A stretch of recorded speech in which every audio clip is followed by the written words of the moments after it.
the sun, don't need a gun to get respect up on the street. Under the sun.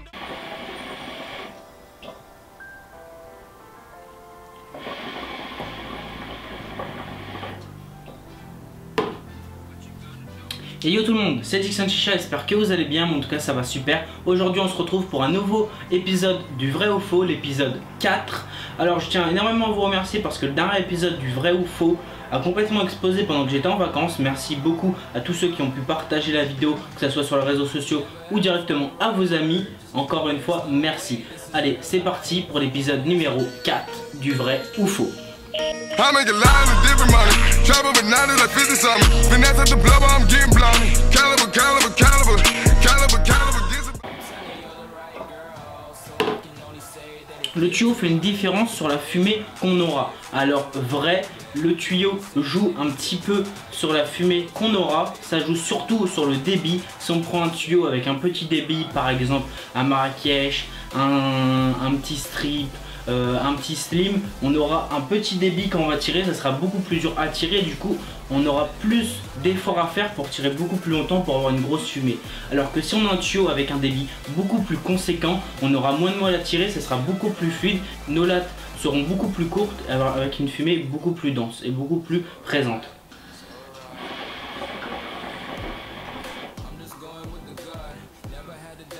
Comme là avec un tuyau assez fluide, comme on peut voir la fumée est assez présente. Je ne vais pas changer de tuyau directement, je vais juste pincer un petit peu le silicone pour réduire le débit. Et vous allez voir que la fumée sera un petit peu moins présente et j'aurai beaucoup plus de mal à tirer parce que le débit sera réduit.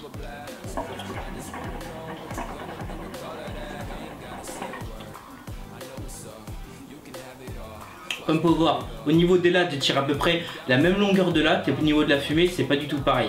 Du coup, oui, le tuyau joue sur la fumée et beaucoup sur le débit. C'est beaucoup plus agréable de fumer avec un tuyau avec un plus gros débit et avoir un meilleur débit de fumée juste après. Alors, partez directement sur un tuyau gros débit et portez-vous pas sur un tuyau avec un petit débit parce que dans tous les cas, au fur et à mesure du temps, vous allez vite le changer.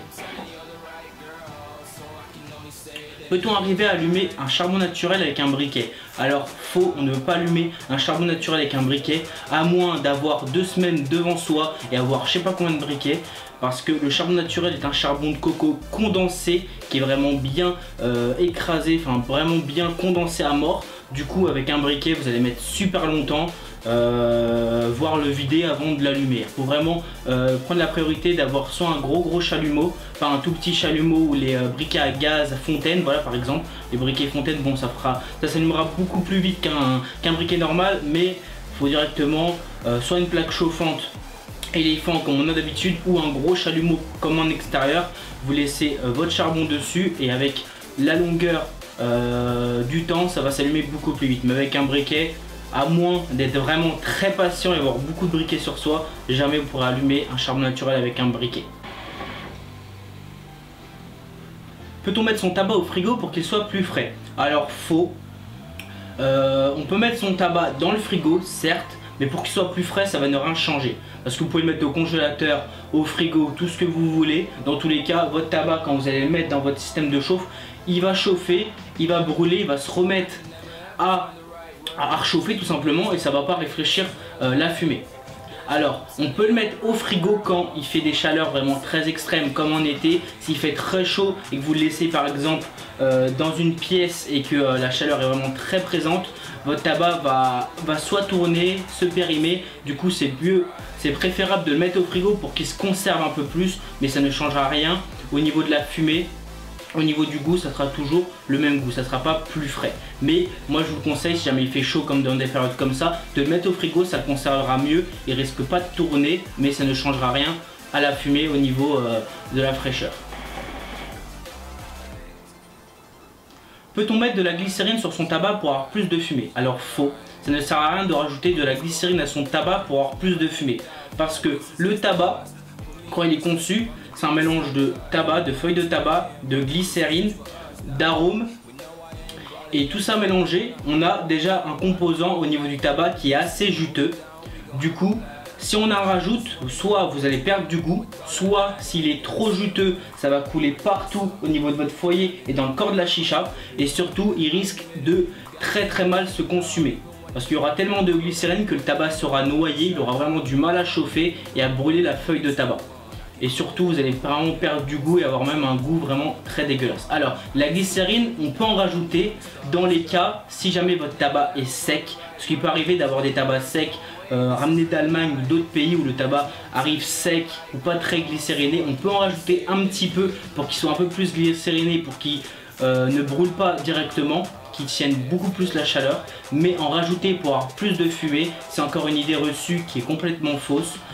Dites-moi dans les commentaires si un jour je voulais que je vous fasse un test comme ça. Dites-moi test glycérine plus de fumée vidéo. Comme ça peut-être un jour je prendrai de la glycérine, je prendrai 2 sessions, 2 chichas de la même catégorie, 2 foyers pareils, je ferai la même prépa, sauf que je mettrai du tabac normal et du tabac avec plus de glycérine, vous verrez la différence. Moi je sais ce que ça fait, mais si vous voulez le voir en vidéo au cas où, dites-le moi dans les commentaires. Mais là je vous réponds directement que non, ça ne changera rien au niveau de la fumée si on met plus de glycérine.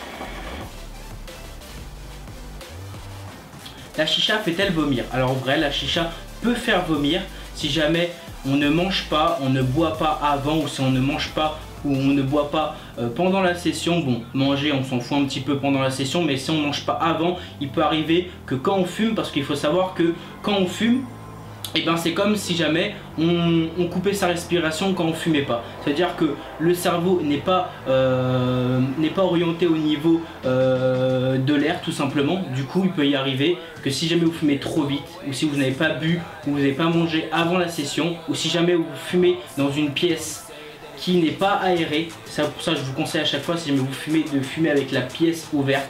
Parce que certains veulent s'amuser à faire des aquas. Des aquas, c'est laisser la pièce enfermée et on ne se voit plus dedans. Voilà, rester la fumée condensée dans la pièce. Mais à cause de ça, vu qu'il y a énormément de monoxyde de carbone qui reste dans la pièce, et ben vous pouvez très vite arriver mal au crâne, des nausées et arriver jusqu'à vomir. Ça m'est déjà arrivé pendant un rasso parce que j'avais vraiment super mal au crâne. J'avais pas mangé avant, voilà, j'avais fait vraiment une connerie. Du coup j'avais vraiment la tête qui tourne, j'étais pas bien du tout. Du coup faites attention quand vous fumez, fumez dans une pièce aérée, mangez avant, buvez pendant la session et normalement il n'y aura pas de problème au niveau de ça. Mais bien sûr que ça peut arriver de vomir et avoir des nausées pendant la chicha.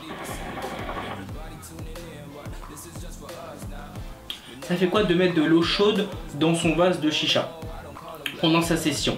Alors ce que ça fait, alors quand vous mettez de l'eau chaude dans votre chicha, vous allez tirer et quand vous allez ressortir la fumée, elle va être super forte et super chaude.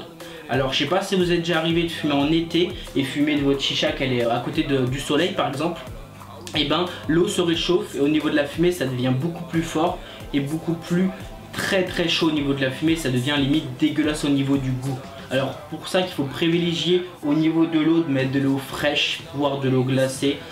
Moi ce que je fais c'est que j'ai des bouteilles dans mon frigo tout le temps pour ma chicha, je les remplis à chaque fois, je les déremplis dans le vase et après pareil je les remplis, je les mets au congèle ou dans le frigo tout le temps pour vraiment avoir une eau fraîche, parce que l'eau elle va filtrer la fumée. Quand on va tirer, ça va filtrer dans le vase. Du coup, elle va se réfléchir un petit peu. Ça va pas se réfléchir énormément. Mais si jamais vous voulez tester pendant une latte, mettez de l'eau fraîche, mettez de l'eau chaude. Vous allez vite voir la différence. Alors c'est pour ça qu'il faut vraiment tout le temps avoir de l'eau fraîche dans sa chicha pour que la fumée ne soit pas forte, voire moins forte, parce qu'elle peut arriver d'être forte. Et surtout qu'elle soit bonne. Parce que si vous avez de l'eau chaude dans votre chicha, surtout qu'elle va être forte et surtout qu'elle va être vraiment dégueulasse. Ça m'est déjà arrivé en été avec par exemple la Unity il y a 2 ans.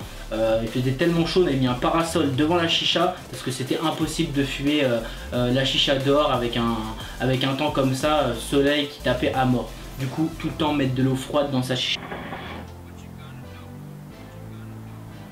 Est-ce qu'on peut mettre de l'aluminium en dessous le caloude pour avoir une plus grosse fumée et une plus longue session? Alors faux. Ça ne sert à rien de mettre de l'aluminium en dessous le caloude pour avoir plus de fumée déjà d'une et pour une plus longue session, parce que le caloude remplace l'aluminium. Parce que l'aluminium on le pose, on fait des trous, on pose ses charbons. Le caloude c'est un peu le même principe sauf que c'est réutilisable. On pose son caloude, on met les charbons dedans et après on jette les charbons et à chaque fois ainsi de suite. Du coup ça ne sert à rien de rajouter d'aluminium en dessous parce que plus de fumée, je ne pense pas, parce que si on met un aluminium en dessous, ça va brider déjà d'une, parce que ça va rajouter une couche supplémentaire. Du coup, vous pourrez tirer moins fort, il y aura moins de débit, du coup moins de fumée. Et pour une plus longue session, Au contraire, vu qu'il y aura moins de débit, vous allez tirer comme à la manette sur votre chicha, du coup votre tabac va vite cramer et vite se consommer. Du coup ça ne sert à rien de mettre de l'aluminium en dessous le caloud. Peut-on mettre des charbons auto-allumants dans un caloud? Alors vrai, on peut mettre des charbons auto-allumants dans le caloud comme n'importe quelle source de chaleur parce que ça va brûler le tabac dans tous les cas, mais il faut savoir que le système de chauffe caloud est fait pour le charbon naturel.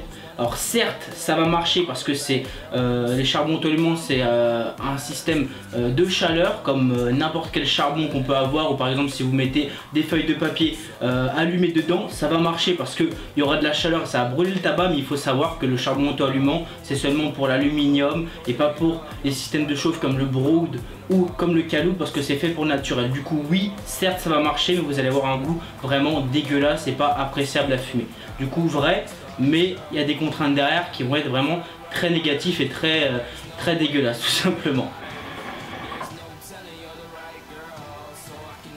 Voilà la team, c'était la dernière question du vrai ou faux de l'épisode numéro 4. J'espère que ça vous aura plu. Moi c'était encore un plaisir de répondre à vos questions. Pour ceux qui veulent participer comme d'habitude, dans les commentaires de cette vidéo, vous mettez un hashtag vrai ou faux avec votre question. Je la sélectionnerai pour les prochains épisodes et vous passerez bien sûr dans les prochains épisodes, à part les questions qui sont déjà posées. Alors pour ceux qui ne veulent pas poser les mêmes questions, je vous invite à regarder les autres épisodes des vrais ou faux qui sont dans les commentaires. Voilà, tout simplement. Du coup, libre à vous de poser vos questions et on se retrouve dans un prochain épisode. N'hésitez pas à lâcher plein de pouces bleus, ça me fera super plaisir, à vous abonner en dessous de la vidéo. Je vais tirer encore quelques lattes et on se retrouve dans une prochaine vidéo.